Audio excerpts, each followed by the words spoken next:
മഞ്ചേരി, ഹാരിസ് ചേറൂര്, അതുപോലെ അബ്ദുൽ ഖാദർ ഹാജി എരഞ്ഞിക്കല്, നാണി ഹാജി, അതുപോലെ പോലുള്ള ഈ ഗ്രൂപ്പിനെ പ്രതിനിധീകരിക്കുന്ന 50ഓളം ആളുകൾ കേരളത്തിന് നാനാഭാഗത്തും സിഡി ടവറിൽ മീറ്റിംഗ് കൂടി.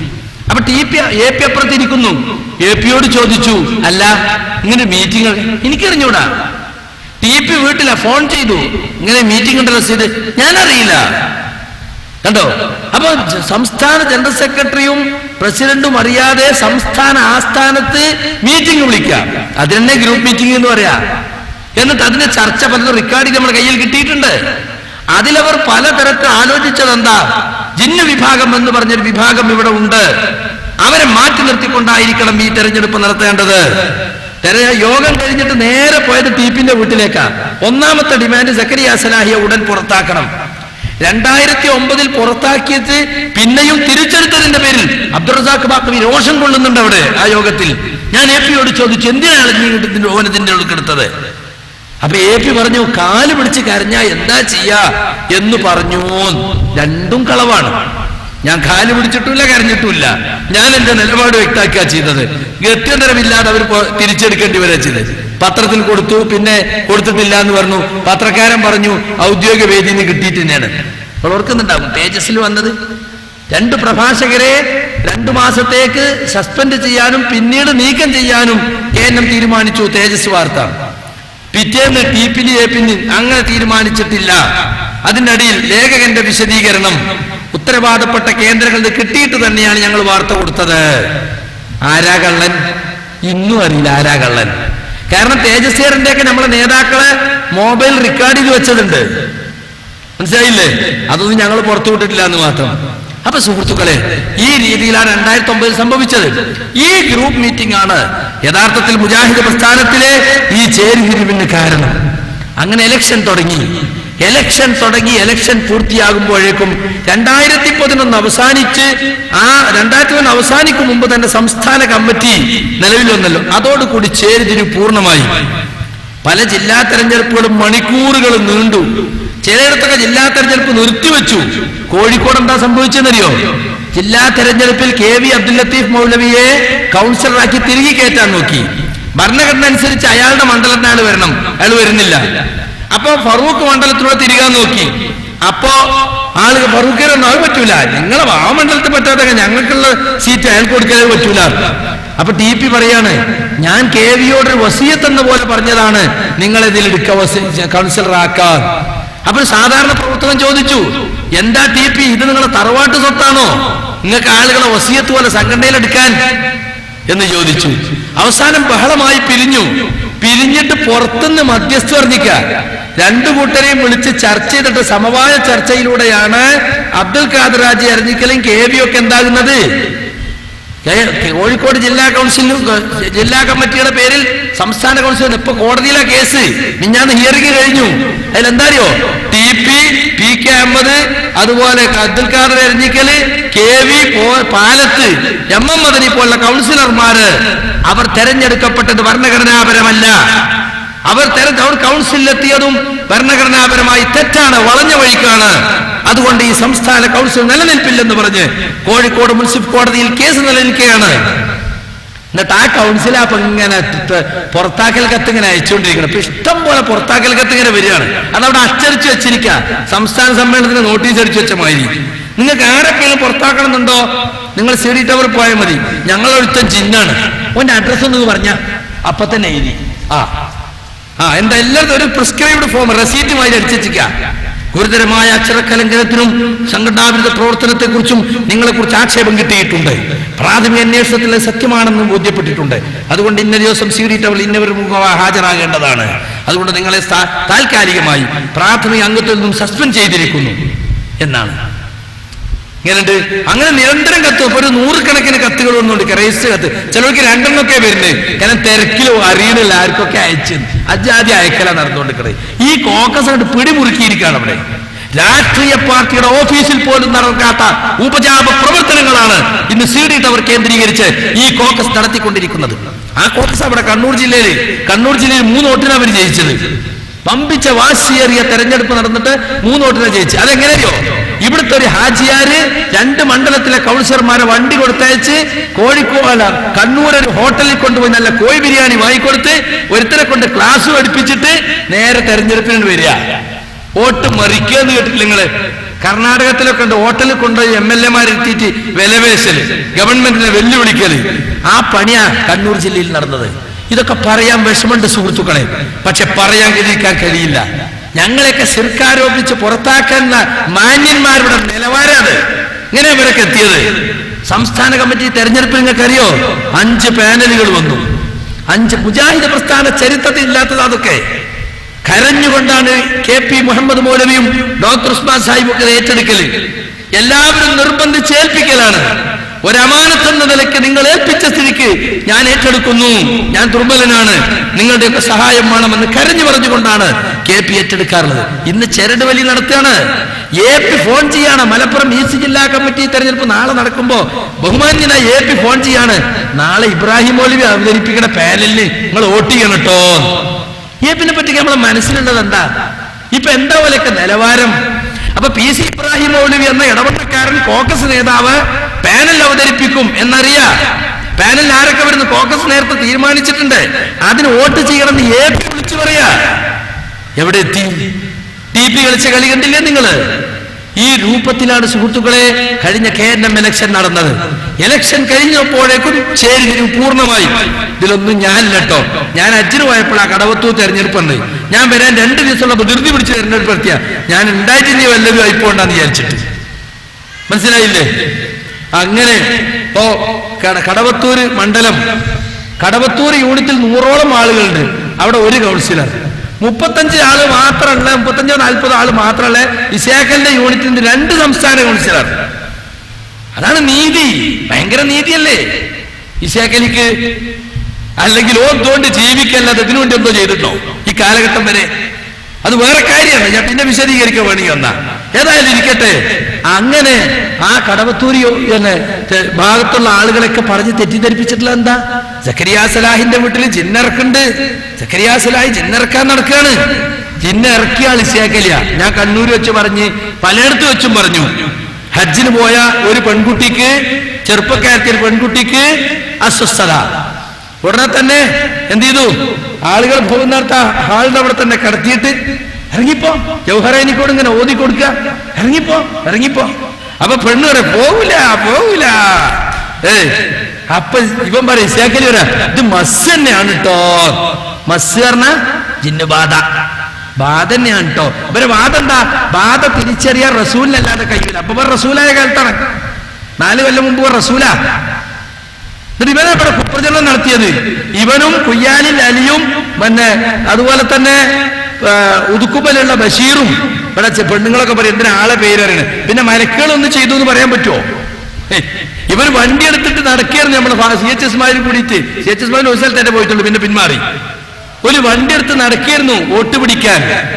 സക്കരിയ സലാഹി ജിന്നിറക്കണ്, ജിന്നിന്റെ ആളാണ്, ജിന്ന് അടിച്ചിറക്കണ തലശ്ശേരിയിൽ ജിന്നിറക്കണ കേന്ദ്രമുണ്ട് എന്നൊക്കെ പറഞ്ഞ് വോട്ട് പിടിച്ച ആളെ സ്ഥിതിയത്. ഈ വിവരം പറഞ്ഞതായിരുന്നു ഇപ്പെണ്ണിന്റെ ഭർത്താവിന് എന്നോട് പറഞ്ഞത്. എന്നിട്ട് അയാളെ വിളിച്ചപ്പോ ഞെട്ടിക്കാൻ നോക്കിയാണ്. അയാൾ പറഞ്ഞ്, ഞാൻ മാത്രല്ലല്ലോ, 100 കണക്കിന് ഹാജിമാര് സാക്ഷിയില്ലല്ലേ, നിങ്ങളെന്തിനാ നിഷേധിക്കാൻ പോണ്? മക്കത്ത് നിങ്ങൾ ചെയ്ത തന്നെയല്ലേ. അത് കഴിഞ്ഞിട്ട് കാസറ്റ് എടുത്തോല്ലേ, ഖുർആന്റെ കാസറ്റ് ഇട്ട് കൊടുത്തല്ലേ. കണ്ടോ? അപ്പൊ സുഹൃത്തുക്കളെ, ഈ ജാതി എത്ര. ഇപ്പൊ മിനിഞ്ഞാന്ന് ഞാൻ അരീക്കോടാ പ്രസംഗിച്ചത്. അരീക്കോട് പ്രസംഗിക്കുമ്പോ അബ്ദുസലാം മോങ്ങം അദ്ദേഹത്തിന്റെ കുടുംബത്തിൽപ്പെട്ട ഒരു പെൺകുട്ടിയെ സുബൈർ ഡോക്ടർ അടുത്തേക്ക് റുഖിയ ശർഇയ്യ ചെയ്യാൻ വേണ്ടി കൊണ്ടുപോയതിന്റെ ക്ലിപ്പ് ഞാൻ അവിടെ ഇട്ടു. അതാ നാട്ടുകാർക്ക് അറിയാം, കാരണം കുടുംബക്കാരവിടെ ഉള്ളത്. ഇങ്ങനെ എത്ര പറയേണ്ടതെന്നറിയോ? അത് ഇതൊക്കെ വലിയ പുകിലായിട്ടപ്പോ പറയുന്നത്. അത് എനിക്ക് ഇൻഷാ അല്ലാഹ് അതിന്റെ ക്ലിപ്പ് ഞാൻ അവസാനം നിങ്ങൾക്ക് കാണിച്ചു തരുന്നുണ്ട്. ഞാനിത് പറയുന്നത് എന്താണെന്ന് ചോദിച്ചാൽ, ഈ ഒരു ചേരിതിരിവ് 5 പാനൽ വന്നു സംസ്ഥാന ഇലക്ഷനിൽ. 5 പാനൽ 3 അവസാനം പിൻവലിച്ചു. അവസാനം 2 പാനൽ ബാക്കിയായി. 2 പാനൽ ലാസ്റ്റ് വന്നാൽ എന്താ ചെയ്യാ? തെരഞ്ഞെടുപ്പിന് നേതൃത്വം കൊടുക്കുന്ന ആളെ 2 പാനലിന്റെ ആളെ വിളിച്ചിട്ട് 2ലുള്ള പ്രധാനപ്പെട്ട ആളുകളെ വെച്ചിട്ട് ഒരു ഐക്യ പാനൽ ഉണ്ടാക്കി അവതരിപ്പിക്കുക. പ്രത്യേകിച്ച് ദീനീ സംഘടനകളിലൊക്കെ അങ്ങനെ വോട്ടെടുപ്പും തോൽപ്പിക്കലൊന്നും ദീനീ സംഘടനകളിൽ ഉണ്ടാകാൻ പാടില്ല. അതൊക്കെ നമ്മൾ സൊസൈറ്റി ആക്ട് അനുസരിച്ച് പ്രവർത്തിക്കുന്ന ഒരു സംഘടന എന്ന നിലയ്ക്ക് ഇന്ത്യ രാജ്യത്തെ നിയമത്തിന് വേണ്ടിയാണ് ജനാധിപത്യ രീതിയിലെ തെരഞ്ഞെടുപ്പ് വേണമെന്ന് വെച്ചത്. അല്ലാതെ പക്ഷം ചേരാനും വോട്ട് പിടിക്കാനും തോൽപ്പിക്കാനും ഒന്നല്ല. എന്നാൽ അവിടെ നടന്നെന്താണെന്നറിയോ? 2 പാനൽ വന്നപ്പോ വോട്ടിനിടണമെന്ന് അബ്ദുറഹ്മാൻ സലഫി ഗ്രൂപ്പിന് നിർബന്ധം. നമ്മളവിടുത്തെ കൊളത്തായും കൂട്ടർ ബഷീറുകൾക്ക് നിർബന്ധം വോട്ടിനിടണം കേട്ടോ. അപ്പോ മറ്റ് പാനൽ അവതരിപ്പിച്ചാൽ വോട്ടിനിടുകയാണെങ്കിൽ ഞാൻ എന്റെ പാനൽ പിൻവലിക്കാണ്, വോട്ടിനിടുന്നത് ശരിയല്ല. അങ്ങനെ അയാൾ പാനൽ പിൻവലിച്ചു. സയ്യിദ് മുഹമ്മദ് ഷാക്കിർ അവതരിപ്പിച്ച പാനൽ പിൻവലിച്ചു. അങ്ങനെ പക്ക ഗ്രൂപ്പ് പാനലാ പാസ്സായത്. ഞാൻ പറഞ്ഞെന്തിനറിയോ? ചില ആളുകളൊക്കെ ചോദിക്കേണ്ട, സംസ്ഥാന കമ്മിറ്റിയിൽ സക്കരിയ സലാഹിയെ പുറത്താക്കിയപ്പോ ഒരാൾ പോലും എതിർക്കാണ്ടായത് എങ്ങനെ? കോക്കസിന്റെ ആനുകൂല്യത്തിൽ കിട്ടിയ സീറ്റാ എക്സിക്യൂട്ടീവ് മെമ്പർ സ്ഥാനം. പിന്നെ എതിർക്കോ? വയനാട്ടിൽ നിന്ന് ദേവർഷോൽ നടക്കണമെന്ന് കോക്കസ് തീരുമാനിച്ചതാ. കാസർഗോഡ് നിന്ന് ഒരു കൗൺസിലറെ കിട്ടിയത്, അയാളെ നേരെ സംസ്ഥാന കമ്മിറ്റിക്ക് എടുത്തു. അപ്പൊ കോക്കസിന്റെ ആനുകൂല്യത്തിൽ കിട്ടിയ സീറ്റാ. പിന്നെ മുണ്ടോ? കോക്കസ് നേതാവ് എന്നിട്ട് പറയണം സക്കരിയ സലാഹിയെ പുറത്താക്കിയിരിക്കുന്നു, ഇവന് മിണ്ടാൻ പറ്റൂല. അതാണ് കേഡർ പാർട്ടികളുടെ സ്വഭാവം. 2 3 ആൾ തീരുമാനിക്കുക, ബാക്കിയുള്ളവർ മൂളിക്കൊള്ളുക. അങ്ങനെയല്ല കേഡർവൽക്കരണം നടക്കല്. ഇപ്പൊ അതാ നടന്നുകൊണ്ടിരിക്കുന്നത്. കേഡർ പാർട്ടികളിൽ കേട്ടുകൊണ്ടിരിക്കുന്ന വാക്കുകളാണ് ശാസന, താക്കീതിയൽ, തരം താഴ്ത്തൽ, പുറത്താക്കൽ, കാരണം കാണിക്കൽ, നോട്ടീസ് കൊടുക്കൽ, പിന്നെ സസ്പെൻഷൻ, സൈഡാക്കൽ, ഇങ്ങനെയൊക്കെ ആ വാക്കുകളൊക്കെ ഇപ്പൊ മുജാഹിദ് സംഘടനയിലാക്കിയേക്കണേ. പണ്ടൊക്കെ കേഡർ പാർട്ടികൾ കേട്ടുന്ന വാക്കുകളാണ്. മുജാഹിദ് പ്രസ്ഥാനത്തെ കേഡർവൽക്കരിക്കാൻ ശ്രമിക്കുകയാണ്. മുജാഹിദ് പ്രസ്ഥാനത്തിന്റെ സംഘടനാ സംവിധാനം മുമ്പും ഒരു ലൂസായ സംഘടനാ സംവിധാനമാണ്. കാരണം അത് വെറും ഭൗതികമായ കാര്യങ്ങൾക്ക് വേണ്ടി മാത്രം ഉണ്ടാക്കിയിട്ടുള്ളതാണ്. ഇതൊരു ദീനീ പ്രവർത്തനത്തിന് വേണ്ടിയുള്ള കൂട്ടായ്മയാണ്. സംഘടനയുടെ ഭരണഘടനയുടെ അക്ഷരങ്ങൾക്കല്ല, അതിന്റെ സ്പിരിറ്റിനാണ് പ്രാധാന്യം എന്നാണ് മുജാഹിദുകൾ പണ്ടേ മനസ്സിലാക്കിയിട്ടുള്ളത്. തെരഞ്ഞെടുപ്പും മറ്റൊക്കെ പേരിന് മാത്രം നടത്തും, ആരൊരാളെ ഏൽപ്പിക്കും, അയാളെ എല്ലാവരും സഹായിക്കും. അങ്ങനെയാണ് സുഹൃത്തുക്കളെ നടന്നു വന്നിരുന്നത്. അങ്ങനെയാണ് പക്ക ഗ്രൂപ്പ് പാനൽ പാസ്സായി. എന്നിട്ട് ഇത്ര കൂടി പറഞ്ഞു, AP യും TP യും പ്രസിഡന്റും സെക്രട്ടറി എങ്കിലും പാനൽ നല്ലാതെ തെരഞ്ഞെടുത്തൂടെ? അതുപോലും അനുവദിച്ചില്ല. കാരണം എല്ലാവർക്കും പരാതി പറയാൻ 2 ആളെങ്കിലും നിഷ്പക്ഷമായിട്ട് അവിടെ നിന്നൂടെ? പറ്റൂല. അങ്ങനെയാണ് തെരഞ്ഞെടുപ്പ് നടന്നത്. ഈ ഇലക്ഷനാണ് യഥാർത്ഥത്തിൽ മുജാഹിദുകളെ ചേരിതിരിച്ചത്. നിങ്ങൾ മനസ്സിലാക്കണം. അങ്ങനെ ഇലക്ഷൻ കഴിഞ്ഞു. ഇലക്ഷൻ കഴിഞ്ഞാലെങ്കിലും പ്രശ്നങ്ങൾ പരിഹരിച്ച് സമ്മേളനമൊക്കെയാണ് വരുന്നത്. ഒരു സമവായവും ഒരു ഐക്യവും സൗഹാർദ്ദവും ഒക്കെ ഉണ്ടാവും എന്നൊക്കെ നമ്മൾ വിചാരിച്ചെങ്കിൽ നമുക്ക് തെറ്റി. സമ്മേളനത്തിന്റെ പ്രചാരണത്തിൽ മുഴുവനും ജിന്നായിരുന്നു വിഷയം. കുറെ കാലം ജിന്ന് പറയാൻ പാടില്ല, അത് ജനങ്ങൾക്ക് ദഹിക്കൂല എന്നൊക്കെ പറഞ്ഞ് ഹദീസ് പറഞ്ഞിരുന്ന ആളുകള് ജിന്നല്ലാതെ ഒന്നും പറഞ്ഞിരുന്നില്ല. സമ്മേളന പ്രചരണം മുഴുവൻ ജിന്നായിരുന്നു. നിങ്ങൾ കേട്ടിട്ടുണ്ടാവും സമ്മേളന പ്രചരണത്തിന് പോയ ആളുകൾക്ക്. പ്രമേയം വിശദീകരിച്ച് ഒരു നല്ല പ്രസംഗം നടന്നെന്ന് പറഞ്ഞെന്നാണ്. നവോത്ഥാനത്തിന്റെ 1 നൂറ്റാണ്ട് വിശദീകരിച്ച് പ്രസംഗിച്ച് CD ഇറക്കിയത് ഞാനാ. ഇവര് പറഞ്ഞിട്ടില്ല, ഇവര് ജിന്നാ പറഞ്ഞു. വ്യക്തമായൊരു CD ഇറക്കാൻ അവർക്ക് സാധിച്ചില്ല. അത് കഴിഞ്ഞു. സമ്മേളനത്തിന്റെ പ്രോഗ്രാം വന്നപ്പോ ശരിക്കും ഒരു ഗ്രൂപ്പ് സമ്മേളനം, ഒരു വിഭാഗത്തെ മാത്രം ഉൾപ്പെടുത്തിക്കൊണ്ട സമ്മേളനം. കണ്ടല്ലോ നിങ്ങൾ അല്ലേ? കോടിക്കണക്കിന് രൂപ മുസ്ലിമീങ്ങളിൽ നിന്ന് പിരിച്ചെടുത്തിട്ട് തങ്ങളുടെ ഗ്രൂപ്പ് താല്പര്യം വളർത്താൻ വേണ്ടി അവർ ഉപയോഗിച്ചു. പക്ഷെ അതും അള്ളാന്റെ അനുഗ്രഹം കൊണ്ട് നമുക്ക് അനുകൂലമായിട്ടാ കലാശിച്ചത്. ജാക്കിർ നായിക്ക് ആദ്യത്തെ ദിവസം തന്നെ വന്നിട്ട് റുഖിയ ശർഇയ്യയെ സംബന്ധിച്ച് പറഞ്ഞു. ഒരാൾ ചോദിച്ചു, ജിന്നുബാധയുണ്ടായാൽ എന്താണ് അതിന്റെ പരിഹാരം? എല്ലാത്തിനും ഇസ്ലാമിൽ പരിഹാരമുണ്ടല്ലോ, ഇംഗ്ലീഷ് ആയതുകൊണ്ട് പല കേന്ദ്രമാർക്കും തിരിഞ്ഞില്ല എന്നുള്ളൂ. അപ്പൊ അയാൾ പറഞ്ഞു പരിഹാരമുണ്ട്. അത് ചികിത്സിക്കുന്ന റുഖിയ ശർഇയ്യ ചെയ്യുന്ന മശായിഖ്മാരുണ്ട്, ആ ശൈഖ്മാരുടെ അടുത്ത് കൊണ്ടുപോകണം. അദ്ദേഹം പ്രൊഫഷണലി ഒരു മെഡിക്കൽ ഡോക്ടറാണ്. അദ്ദേഹം പറഞ്ഞു, ഞാൻ ഇതിൽ സ്പെഷ്യലിസ്റ്റ് അല്ല, ഞാൻ ദീനിയായിട്ട് കമ്പാരിറ്റീവ് റിലീജിയൻ, മതങ്ങൾ തമ്മിലുള്ള താരതമ്യ പഠനമാണ് എന്റെ വിഷയം. ചെസ്റ്റ് സ്പെഷ്യലിസ്റ്റ്, ഹെഡിന്റെ സ്പെഷ്യലിസ്റ്റ്, ഹാർട്ട് സ്പെഷ്യലിസ്റ്റ് ഒക്കെ ഉണ്ടാവും. അതുപോലെ റുഖിയ ശർഇയ്യക്കും സ്പെഷ്യലിസ്റ്റ് ഉണ്ട്, അവരെടുത്ത് കൊണ്ടുപോകണം. ഇതൊരു ട്രീറ്റ്മെന്റ് ആണ്, ഈ ട്രീറ്റ്മെന്റ് കള്ളന്മാർ ഒരുപാടുണ്ട്, അവരെ സൂക്ഷിക്കണം എന്നൊക്കെ പറഞ്ഞു. അതോടുകൂടി സമ്മേളനത്തിന്റെ പകുതി കാറ്റുപോയി. കാരണം ആകപ്പാട് ഒതുക്കിക്കൊണ്ടിരുന്ന അതാ സക്കരിയ സലാഹി റുഖിയ ശർഇയ്യ എന്നും പറഞ്ഞിട്ട് അന്ധവിശ്വാസത്തിലേക്കും മന്ത്രവാദത്തിലേക്കും കൊണ്ടുപോവുകയാണ്. മന്ത്രിക്കാനിരിക്കുന്ന ആളുകളുണ്ട്, ഓരോരുത്ത് കൊണ്ടുപോകണമെന്ന് പറയുന്നു എന്ന് പറഞ്ഞിട്ടാ. അപ്പോഴും പിന്നെ ചില ആളുകൾ പറഞ്ഞു, ഞാൻ ഖത്തറില, ഞാൻ അദ്ദേഹത്തെ സ്വാധീനിച്ചതാണ്. എന്റെ സ്വാധീനം എന്താ വിചാരിച്ച്? ഖത്തറിൽ ഇന്ന് ഞാൻ തിരിച്ചാൽ ജാക്കിർ നായിക്ക് സമ്മേളനം മറിച്ചു. നിങ്ങൾ എന്താ എന്റെ സ്വാധീനം? അങ്ങോട്ട് പറഞ്ഞൂടെ? അദ്ദേഹത്തോട് ചോദ്യം ചോദിച്ചതും ഞാനറിയില്ല, അദ്ദേഹം മറുപടി പറഞ്ഞതും ഞാനറിയില്ല, പിന്നെ ഞാൻ അറിയുന്നതന്നെ. എന്നിട്ട് ഞാൻ കർണാടകയിലുള്ള അഹ്ലെ ഹദീസിന്റെ ആളുകളുമായി ബന്ധപ്പെട്ട് ബോംബെ ലോബിയെ സ്വാധീനിച്ച് അദ്ദേഹത്തെ കൊണ്ട് പറയിപ്പിച്ചതാണ്. ആയിക്കോട്ടെ, അതിന്റെ റിസൾട്ട് ഞങ്ങൾക്ക് കിട്ടി. അത് കഴിഞ്ഞു യോഗനെ പറ്റിയും ചോദിച്ചാൽ യോഗനെ എതിർത്തു. അപ്പൊ ശിവാനന്ദ യോഗ സെന്റർ ഉദ്ഘാടനം ചെയ്ത ടീപ്പിയോട് ഇരിക്കുക. യോഗ കൊണ്ടുപോകുന്നത് ഹൈന്ദവ സന്യാസത്തിലേക്കും ഹൈന്ദവതയിലേക്കുമാണെന്നാണ് അദ്ദേഹം പറഞ്ഞത്. അത് വേറെ വിഷയം. പിന്നെ ഹുസൈൻ സലഫി ശനിയാഴ്ച പറഞ്ഞു, കൂട്ടരെ, നമ്മളിങ്ങനെ കേരളമിന്റെ ശബ്ദം ശിർക്കിനെതിരിൽ ഒരിക്കലും ഭിന്നിച്ചുകൂടാ. നമ്മുടെ ശബ്ദം ഒന്നായിരിക്കണം. നമ്മുടെ ശബ്ദം യോജിക്കുന്നതിനുള്ള ഒരേ ഒരു തടസ്സം ഒരു ദുർബലമായ ഹദീസാണെങ്കിൽ വിജനമായ സ്ഥലത്ത് ചെല്ലുമ്പോ യാ ഇബാദല്ലാഹ് അഈനൂനി, അല്ലാഹുവിന്റെ അടിമകളെ എന്നെ സഹായിക്കണേ എന്ന ഒരു ദുർബല ഹദീസ് അല്ലാഹു അല്ലാതെ വിളിച്ചു പ്രാർത്ഥിക്കാൻ വേണ്ടി ഖുബൂരികൾ ഈ ഖബറാരാധകന്മാർ കൊണ്ടുവരാറുണ്ട്. അതാണ് നമുക്ക് തടസ്സമെങ്കിൽ അതിൽ ലോകത്തുള്ള പണ്ഡിതന്മാരൊക്കെ ആ വിഷയത്തിൽ എന്തു പറഞ്ഞോ അവിടെ നമുക്ക് രണ്ടു കൂട്ടർക്കും നിൽക്കാം. രണ്ടു കൂട്ടർ അവിടെ നിൽക്കുക, അതിനപ്പുറം പറയണ്ട. പല ആ പണ്ഡിതന്മാർക്കൊക്കെ തെറ്റുപറ്റിയെന്നാണ് നമ്മളെ വാദമെങ്കിൽ നമ്മൾ പോണം അവരുടെ അടുത്തേക്ക്. എന്നിട്ട് ആ തെറ്റ് അവരെ ബോധ്യപ്പെടുത്തി കൊടുക്കണം. അവിടെ പോയി ചർച്ച ചെയ്യണം. ഇവിടെ സാധാരണക്കാരുടെ ചർച്ച ചെയ്തിട്ട് അതിന് പരിഹാരമാവൂല എന്ന് ഐക്യത്തിന്റെ ആഹ്വാനം മുഴക്കി. അല്ലല്ലോ, അത് കഴിഞ്ഞ് ഇറങ്ങിയപ്പോ തുടങ്ങിയില്ല. പിന്നത്തെ 1.5 ദിവസം സമ്മേളനം മുഴുവൻ മൂപ്പർക്കെതിരായി.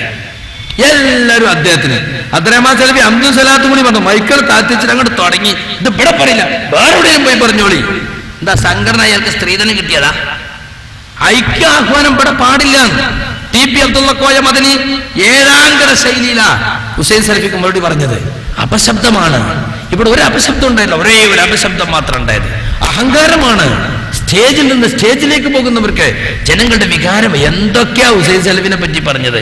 പിന്നെ ഒരുത്തം വന്നിട്ട് കരച്ചില്. ദുബായിലുള്ള വലിയ ഹോജന വെപ്പ് ഷെയ്ഖ് ആരാ? അബ്ദുസ്സലാം മോങ്ങം അല്ലേ? 10 കൊല്ലയാളെ കുത്തുപാട്ടാലും മുജാഹിദ് സ്ഥാനം എന്താന്ന് മനസ്സിലാവൂല. അങ്ങനത്തെ ഒരാള്. ഞാൻ ആരെയും വിമർശിക്കാറില്ല, വിമർശനം എന്റെ ശൈലിയല്ല. ആയിക്കോട്ടെ, നിങ്ങളെ ശൈലിയാകണ്ട, നിങ്ങൾ വിമർശിക്കും വേണ്ട. പക്ഷെ വിമർശിക്കണോ നിങ്ങൾ വിമർശിക്കരുത്. ഇസ്ലാമിന് നന്മ കൽപ്പിക്കലുണ്ട്, തിന്മ വിരോധിക്കലുണ്ട്. നന്മ കൽപ്പിക്കൽ മാത്രം തബ്ലീഗിയുടെ പണി. തിന്മ വിരോധിക്കൂല, കയ്യും അങ്ങനെ ഒഴിഞ്ഞ് തർക്കിക്കാൻ പാടില്ല അറിയില്ല. ഇസ്ലാമിൽ അതില്ല. അപ്പൊ നിങ്ങൾക്ക് പറയാൻ കഴിയില്ല, നിങ്ങൾ പറയണ്ട. നിങ്ങളിപ്പോ കാന്തപുരത്തിന് മറുപടി ഞങ്ങൾ പറഞ്ഞില്ലല്ലോ. പക്ഷെ മറുപടി പറയുന്നോ നിങ്ങൾ കുത്തി പറയാൻ പാടുണ്ടോ? ഇരിക്കട്ടെ, അതൊക്കെ സഹിച്ച് നമ്മൾ നിൽക്കുന്നതിന്റെ അടിയിൽ. എന്നിട്ട് മൂപ്പര് ഹുസൈൻ സലഫിക്ക് മറുപടി. യഥാർത്ഥത്തിൽ ഹുസൈൻ സലഫി പറഞ്ഞ കാര്യം അതിനു മുമ്പ് ഷെയ്ഖ് അബ്ദുറഹ്മാൻ അൽ ഈദാൻ റിയാദിലുള്ള നമ്മുടെ സൗദിയിലെ മുഴുവൻ ഇസ്ലാഹി സെന്ററുകളുടെയും കോർഡിനേറ്റർ ആയിട്ട് എ.പി. അബ്ദുൽ ഖാദർ മൊഴി 10 കൊല്ലം മുമ്പ് നിശ്ചയിച്ച വ്യക്തി. അതിന്റെ കത്തിന്റെ രേഖയുണ്ട്. അബ്ദുറഹ്മാൻ ഈദാൻ അയച്ച കത്ത്, അതിന്റെ കോപ്പി കൊടുത്ത വസീറിന് അയച്ചു. ഒരു കേന്ദ്ര ആഫീസ് വേണം റിയാദിൽ. സൗദിയിലെ എല്ലാ ഇസ്ലാഹി സെന്ററും ആ ഓഫീസിൽ രജിസ്റ്റർ ചെയ്യണം. അതിന്റെ മുദീർ നിങ്ങളാകണം എന്ന് പറഞ്ഞു. അങ്ങനെയാണ് അബ്ദുറഹ്മാൻ അൽ ഈദാൻ കത്തെഴുതിയിട്ടുണ്ട്. ഞങ്ങൾ രണ്ടു കൂട്ടരും തമ്മിൽ എറണാകുളത്തൊരു വാദപ്രതിവാദം നിശ്ചയിച്ചു. KJUവിന്റെ ബുക്കിൽ തെറ്റുണ്ട് എന്നും ഇല്ല എന്നും പറഞ്ഞിട്ട് ആ വാദപ്രതിവാദത്തിന് ഞങ്ങളെ പിന്തിരിപ്പിക്കാൻ വേണ്ടി ഈ അബ്ദുസ്സലാം മോങ്ങൻ ശ്രമിച്ചിട്ടുണ്ട്, ഹുസൈൻ സലഫി ശ്രമിച്ചിട്ടുണ്ട്, മുജാഹിദ് ബാലിശ്ശേരി ശ്രമിച്ചിട്ടുണ്ട്. അതുപോലെ തന്നെ അബ്ദുറഹ്മാൻ ഈദാന്റെ കത്ത് വന്നു, നിങ്ങൾ അവിടെ വാദപ്രതിവാദം നടത്തിയാൽ നിങ്ങൾക്കുള്ള അഭിപ്രായ വ്യത്യാസം രൂക്ഷമാവുകയുള്ളൂ. അതുകൊണ്ട് തൽക്കാലം വാദപ്രതിവാദം നിർത്തിവെക്കണം. നിങ്ങൾ രണ്ടു കൂട്ടരും സൗദിയിലെ പണ്ഡിതന്മാരെ മുമ്പിലേക്ക് വരണം. 2 മാസം മുമ്പ് നേതാക്കൾ ഇവിടെ സന്ദർശിച്ചപ്പോൾ അങ്ങനെ വരാമെന്നും കൊണ്ടുവരാമെന്നും നമ്മൾ ഇത്തിഫാക്കിലെത്തിയതാണല്ലോ, നമ്മൾ തീരുമാനത്തിലെത്തിയതാണല്ലോ. അതുകൊണ്ട് നിങ്ങൾ ഔദ്യോഗികമായി ഒരു കത്തയക്കണം. ഔഖാഫ് മന്ത്രി സാലിഹ് ആലി ഷെയ്ഖിനോട് ഞാൻ സംസാരിച്ചിട്ടുണ്ട്. നിങ്ങൾ രണ്ടു കൂട്ടരുടെയും മുഴുവൻ ചെലവും ഗവൺമെന്റ് വഹിച്ചുകൊണ്ട് ഗവൺമെന്റ് അതിഥികളായി നിങ്ങളവിടെ വരുത്താൻ തയ്യാറാണ്. അതുകൊണ്ട് ആ കാര്യത്തിലേക്ക് നീങ്ങുകയല്ലാതെ നിങ്ങൾ അവിടെ സംവാദം നടത്തരുത്.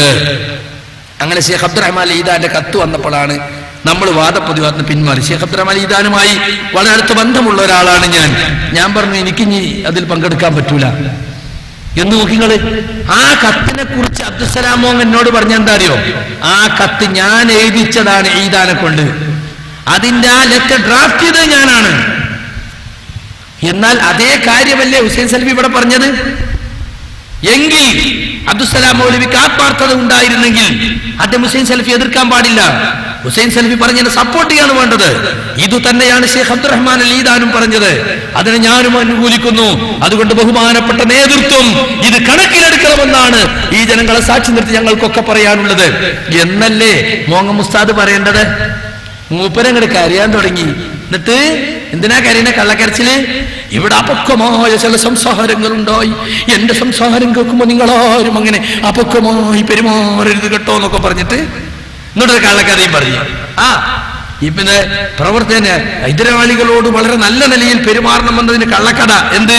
ഇബ്നു അതാഉല്ലാഹി സിക്കന്ദരി എന്ന് പറയുന്ന ലോക ഖുറാഫി, അയാളെ പിന്നിൽ നിന്നിട്ട് ഇബ്നു തൈമിയ്യ നിസ്കരിച്ചു എന്നും പറഞ്ഞിട്ട് അദ്വൈതവാദിയാണ് അയാള്. അദ്വൈതവാദം എന്ന പച്ച കുഫ്ർ അയാളെ സംബന്ധിച്ച് ലോകത്തറിയപ്പെട്ടതാ. അയാളെ ഇബ്നു തൈമിയ്യ നിസ്കരിച്ചു എന്ന കള്ളക്കഥ നോക്കണങ്ങള്. ഇതൊക്കെ പറഞ്ഞിട്ടാണ് സമ്മേളനത്തിൽ പ്രസംഗിച്ചത്. അപ്പൊ ഈ രൂപത്തിൽ സുഹൃത്തുക്കളെ വളരെ മോശമായ തരത്തിൽ ആ സമ്മേളനം സമാപിച്ചത്. വാസ്തവത്തിൽ എന്തായിരുന്നു സമ്മേളനത്തിൽ ഉണ്ടാകാൻ നമ്മൾ പ്രതീക്ഷിച്ചത്? പൊതുജനങ്ങൾ പ്രതീക്ഷിച്ച എന്താ? ഒരൈക്യാഹ്വാനം അവിടെ ഉണ്ടാകും, ഇനിയെങ്കിലും പ്രശ്നങ്ങൾ പരിഹരിക്കുന്നതാണ്. പക്ഷെ ഉണ്ടായില്ല. അതുകൊണ്ട് ഇപ്പോൾ സംഘടനയിൽ നടക്കുന്ന ചേരിതിരിവ് ഇവരുണ്ടാക്കിയതാണ്.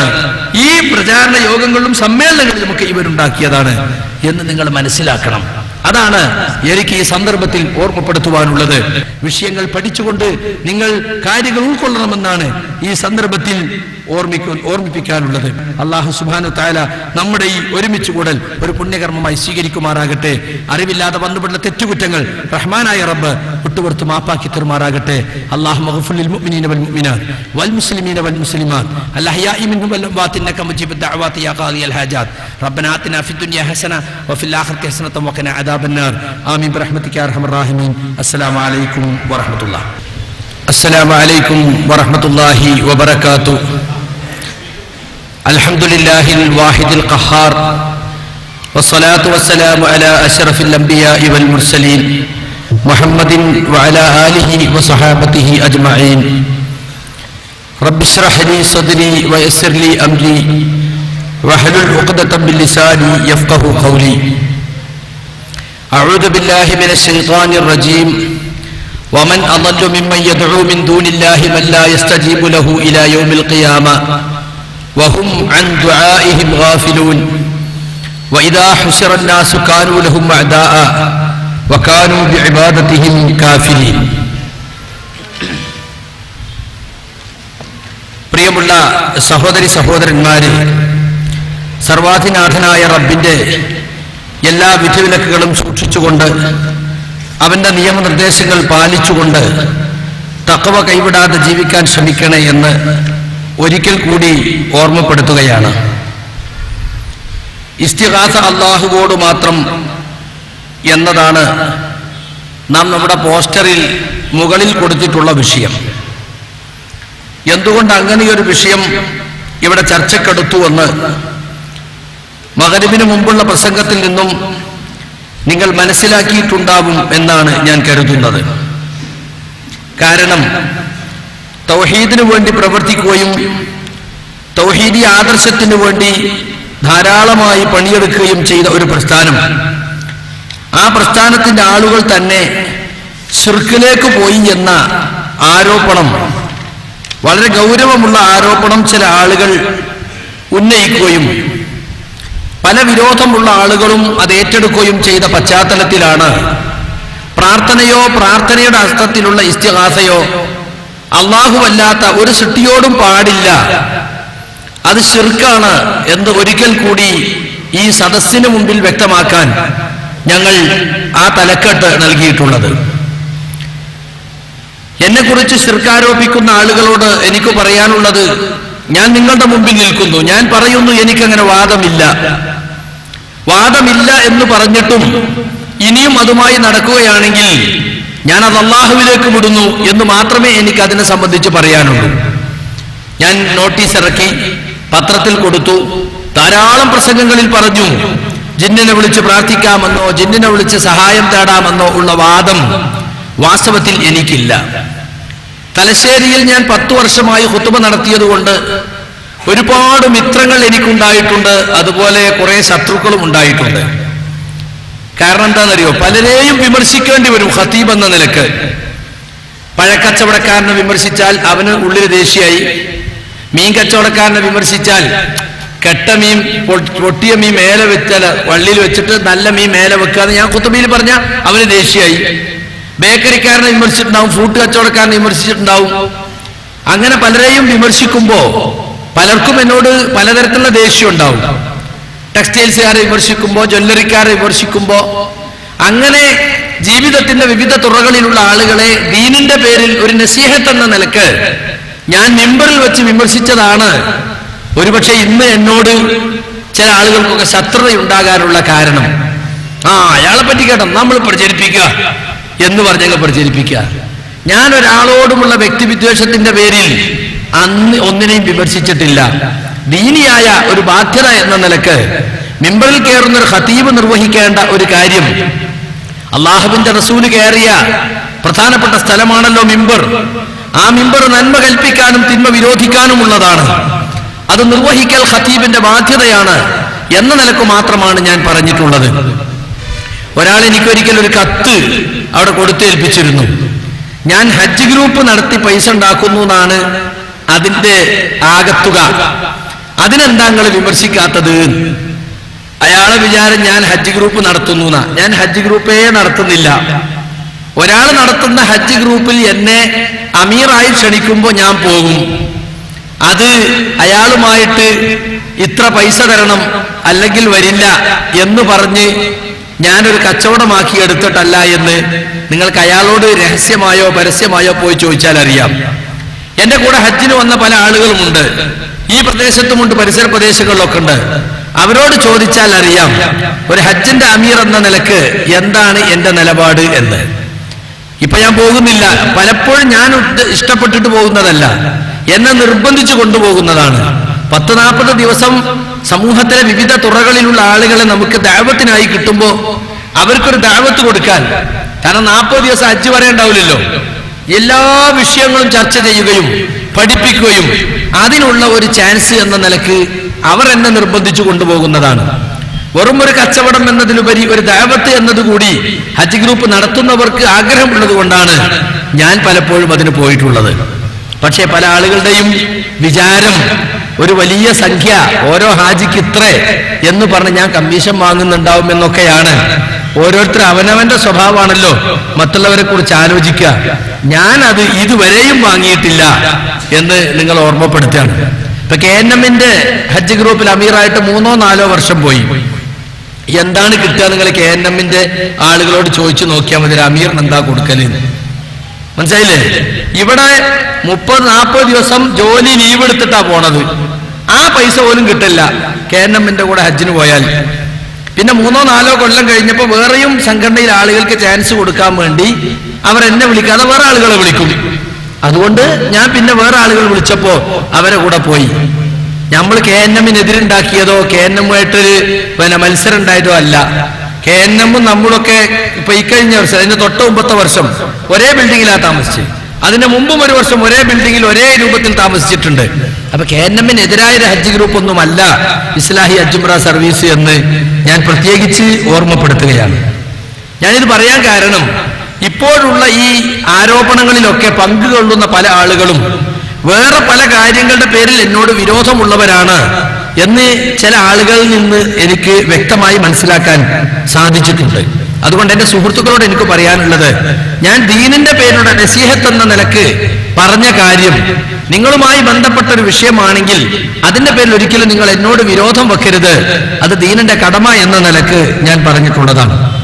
ഇവിടെ ഇസ്തിഗാസ അല്ലാഹുവോട് മാത്രം എന്ന വിഷയം പറയുമ്പോൾ നമ്മുടെ